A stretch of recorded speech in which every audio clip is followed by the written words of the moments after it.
Hello guys, welcome to my online CA again. आज हम लोग बहुत ही इंटरेस्टिंग टॉपिक के बारे में बात करेंगे कि कई लोग जानना चाहते हैं जो नए बिजनेस स्टार्ट कर रहे हैं, how to register a firm in India. My name is Dev Patel and I am here because we made legal at your fingertips, right. So आइए बात करते हैं कि फर्म रजिस्ट्रेशन के बारे में। देखिए, इंडिया के अंदर काफ़ी सारे लोग हैं जो एक तरह से न्यू बिजनेस स्टार्ट कर रहे हैं, बट वो कंफ्यूज है कि यार इसके लिए कौन कौन से रजिस्ट्रेशन है। तो एक तरह से जो सिंगल पर्सन्स होते हैं जिनको एक तरह से बिजनेस स्टार्ट करना है, वो लोग सिंपली अपनी कोई कंपनी नहीं बनाना चाहते, लेकिन एक सिंपल सी फर्म बनाना चाहते हैं ताकि वो एक तरह से बिजनेस कर सकें। तो आज मैं आपको बताऊंगा कि आप एक तरह से अपनी फर्म को कैसे रजिस्टर कर सकते हैं। तो फर्म को रजिस्टर करने से पहले मैं उसके आपको रीजंस बताना चाहूँगा कि एक तरह से फर्म का जो रजिस्ट्रेशन है वो रिक्वायर्ड क्यों है। मतलब एक तरह से अगर आप कोई बिजनेस करना चाहते हैं तो आपको अपनी फर्म को रजिस्टर क्यों करवाना है। तो इसकी एक तरह से बहुत सारे रीजंस हैं।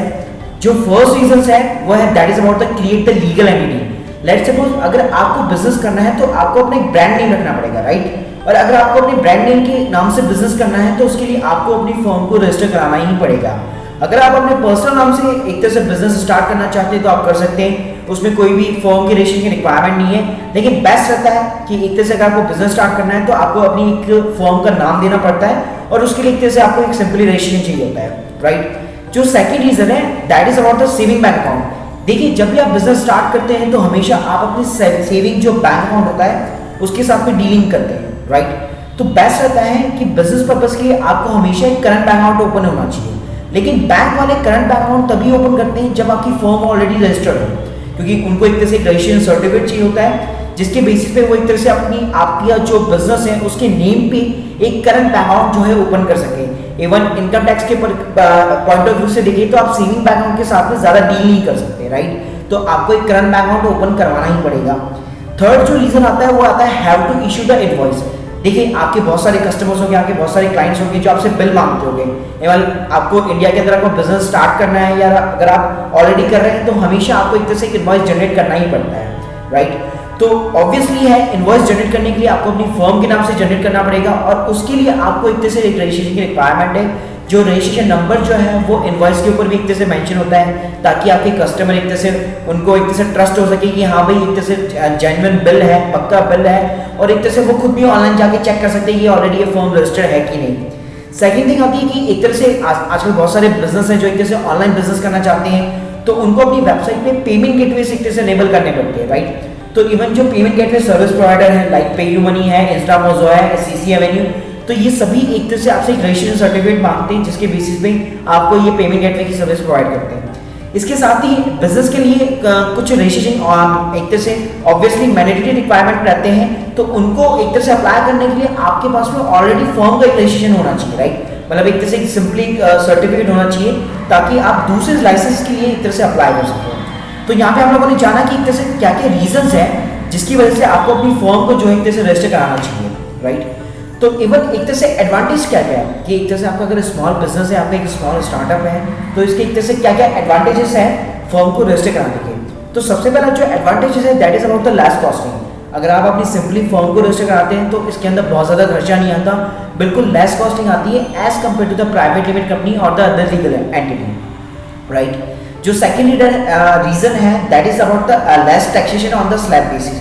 अगर मैं सिंपली फर्म की बात करूं तो यहाँ पे आपको जो टैक्स पे करना पड़ता है तो इंडिविजुअली आप जो स्लैब बेसिस पे टैक्स पे एक तरह से पे करते हैं वही टैक्सेशन जो है फर्म के ऊपर भी एप्लीकेबल होता है। मतलब ये नहीं, इसका मतलब ये नहीं कि कंपनी की तरह आपको फ्लैट 30% टैक्स पे करना पड़ेगा।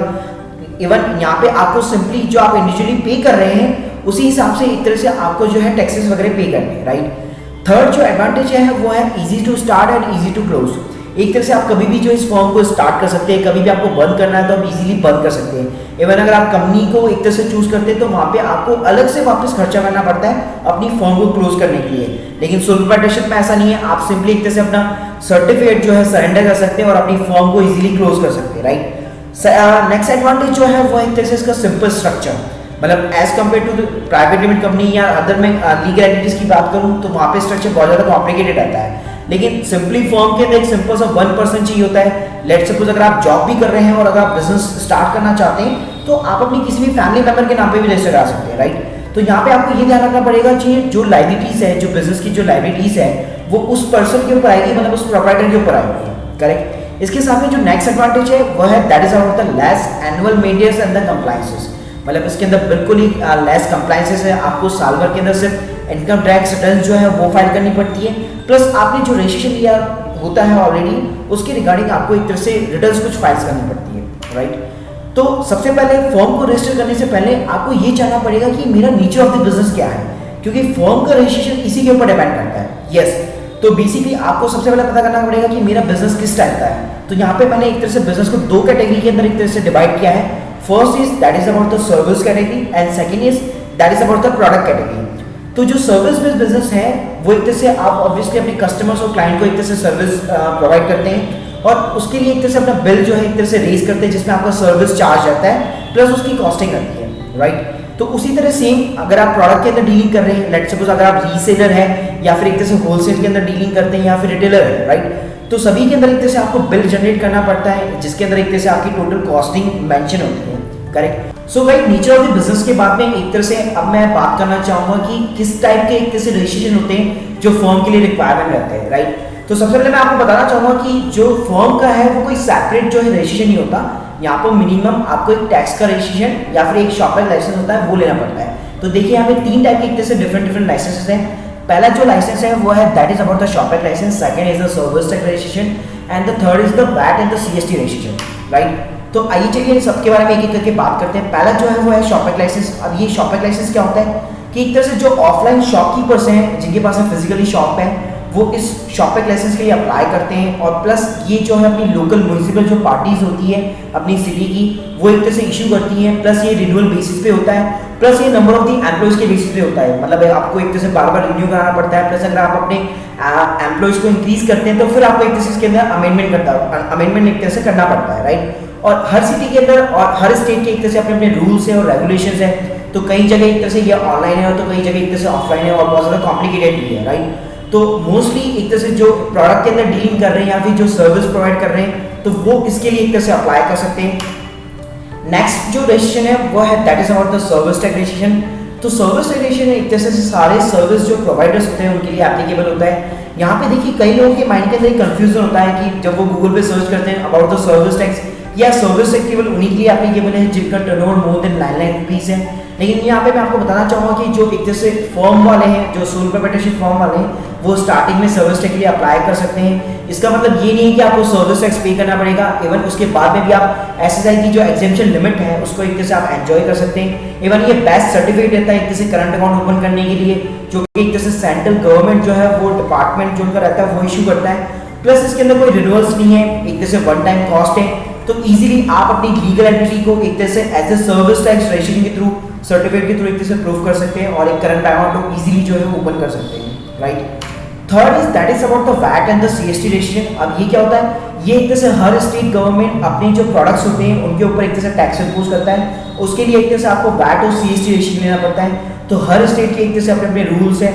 इवन कुछ स्टेट के अंदर मतलब मोस्टली स्टेट के अंदर एक तरह से टर्नओवर की एक लिमिट है कि जब तक आपका टर्नओवर 5 लाख का क्रॉस नहीं कर जाता तब तक आपको रजिस्ट्रेशन की रिक्वायरमेंट नहीं है। लेकिन अगर आपको एक तरह से ऑनलाइन सेल करना है like on the Flipkart, on the Snapdeal और द अमेजन, देन आपको स्टार्टिंग के अंदर ये एक तरह से ये रजिस्ट्रेशन लेना पड़ेगा। वहाँ पे फिर एक तरह से कोई लिमिट वगैरह एप्लीकेबल नहीं होती। इवन लेट सपोज अगर आपका एक तरह से कोई सामने वाला जो डीलर है अगर वो आपके पास में से वैट का बिल मांग रहा है तो भी एक तरह से आपको स्टार्टिंग में ही वैट और सीएसटी के लिए अप्लाई करना पड़ेगा। इसका मेन रीजन एक और चीज़ है कि एक तरह से कई स्टेट के अंदर सिक्योरिटी चलती है तो वहाँ पे एक तो बहुत ज़्यादा एक्सपेंसिव ये रजिस्ट्रेशन माना जाता है।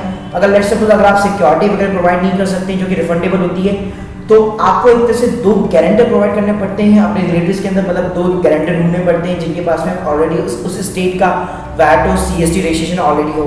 प्लस इसके अंदर यहाँ पे आपको काफ़ी सारे कंप्लायंस मेंटेन करने पड़ते हैं, प्लस आपको क्वार्टरली रिटर्न्स फाइल करनी पड़ती है, प्लस यहाँ पे आपको टैक्स की जो है कैलकुलेशन करनी पड़ती है, राइट। तो एक तरह से ये 3 टाइप के रजिस्ट्रेशन हो गए जिनके बिहाफ पे आपका एक करंट अकाउंट ओपन हो जाता है।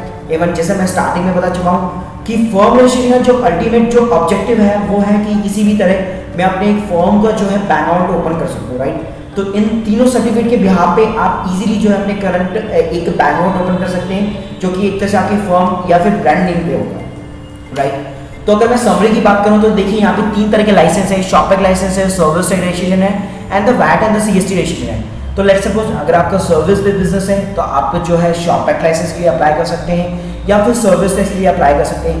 बेस्ट रहता है कि आप सर्विस टैक्स के लिए अप्लाई करें क्योंकि यहाँ पे कोई रिन्यूअल कॉस्ट नहीं है, प्लस आपको बार बार चेंजेस नहीं करने पड़ते हैं, प्लस ये सेंट्रल गवर्नमेंट इशू करती है तो आप ऑल ओवर इंडिया एक तरह से कहीं भी बिजनेस जो है स्टार्ट कर सकते हैं।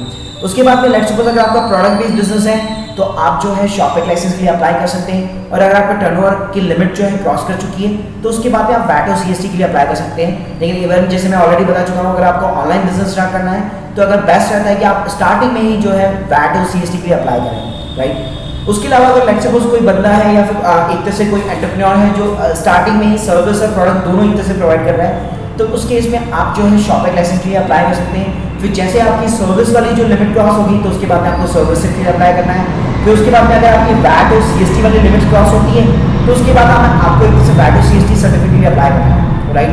तो ये एक तरह से समरी होगी रजिस्ट्रेशन के ऊपर कि आपका बिजनेस जो नेचर ऑफ द बिजनेस है उसके ऊपर डिपेंड करता है कि आपको किस रजिस्ट्रेशन के लिए एक तरह से अप्लाई करना है, right.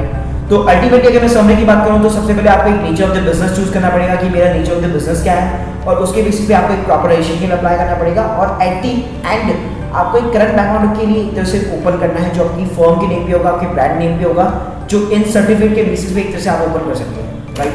So hope you like this video. If you have any query, you can email us at mail@myonlinecA.in or you can place a request at www.myonlinecA.in. Even आप इस वेबसाइट पे जाके एक तरह से अपनी फर्म को ऑनलाइन रजिस्टर भी करा सकते हैं। Even if you have any query or doubts, you can message us on the Facebook also fb.com/myonlinecA.in. Thank you very much. Please share this video.